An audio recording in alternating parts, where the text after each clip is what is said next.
পরকীয়া আমরা ভালো করেই জানি যে পরকীয়াটা হচ্ছে বিবাহিত নারী বা পুরুষ স্বামী স্ত্রী থাকা অবস্থায় অন্য কারোর সাথে সম্পর্ক করে তার সাথে চলে যাওয়া।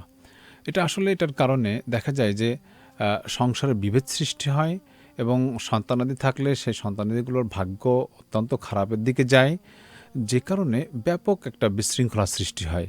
এই জন্য ইসলামে শুধুমাত্র অপকর্মকেই নিষেধ করে নেয়, বরং অপকর্মের সাথে সাথে যেই জিনিসগুলি অপকর্মের দিকে নিয়ে যাবে সবগুলিকে, মানে প্রেমের নামে ডেটিং, তারপর হচ্ছে চুম্বন, হস্তস্পর্শ করা, গোপনে যোগাযোগ করা, সব কিছুকে নিষেধ করেছে। আমাদের সাথে এই মুহূর্তে আরিফ নামে একজন কানেক্টেড আছেন এবং তিনি আসলে আমাদেরকে প্রশ্ন করেছেন ইসলামে পরকীয়া শাস্তির বিধান কি। এমন একটি বিষয়ের প্রশ্ন করলেন আরিফ, যে বিষয়টা আসলে খুব ব্যাপক মহামারী আকার ধারণ করেছে বলতে গেলে, এবং বাংলাদেশের জরিপে যতগুলি তালাক হয় মানে প্রতি মাসে বা প্রতি সপ্তাহে, তার উল্লেখযোগ্য একটা অংশ এই পরকীয়ার কারণে।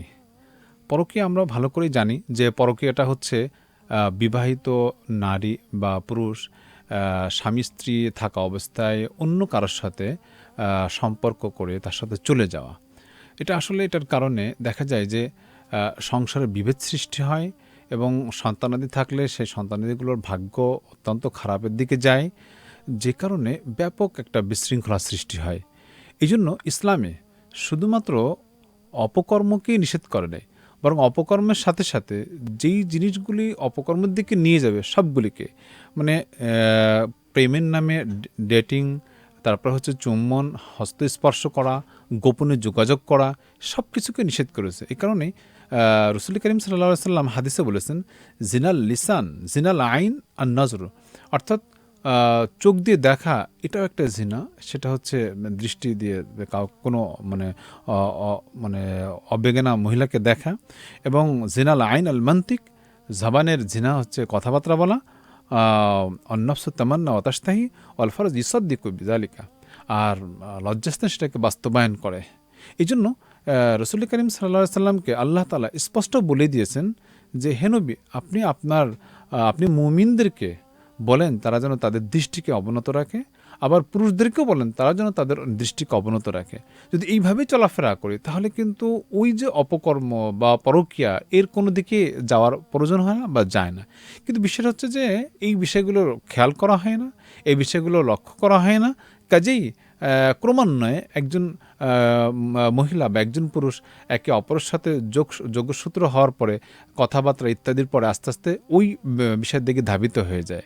এই জন্য ইসলামের খুব কড়া শাস্তি উল্লেখ করেছে।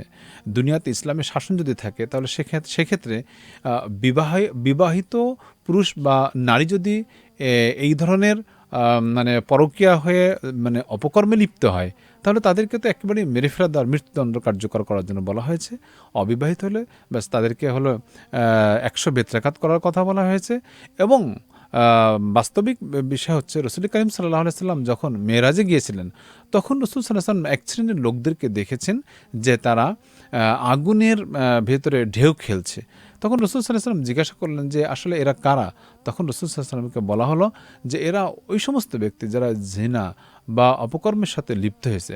এই কারণে হাদিসে যেটা অপকর্ম বা জিনা, তার অগ্রিম বা ভূমিকাস্বরূপ যে কার্যকলাপগুলি সেগুলোকেও জিনা বা অপরাধের অন্তর্ভুক্ত করেছে, এবং সে কারণে ইসলামী শাসন থাকলে তাকে শাস্তি দেওয়ার কথা বলা হয়েছে। দুঃখজনক বিষয় হলো সত্য যে বাংলাদেশেও এই পরকীয়ার শাস্তি রয়েছে আমাদের সংবিধানে, কিন্তু সেই জায়গাটাতেও বৈষম্য করা হয়েছে। অর্থাৎ শুধু যদি কেউ মামলা করতে চায়, কেস করতে চায়, তাহলে যেই ছেলের সাথে পরকীয়া বা অপকর্ম করেছে সেই ছেলের বিরুদ্ধেই মামলা করতে পারবে, মেয়ের বিরুদ্ধে কোনো মামলা করতে পারবে না।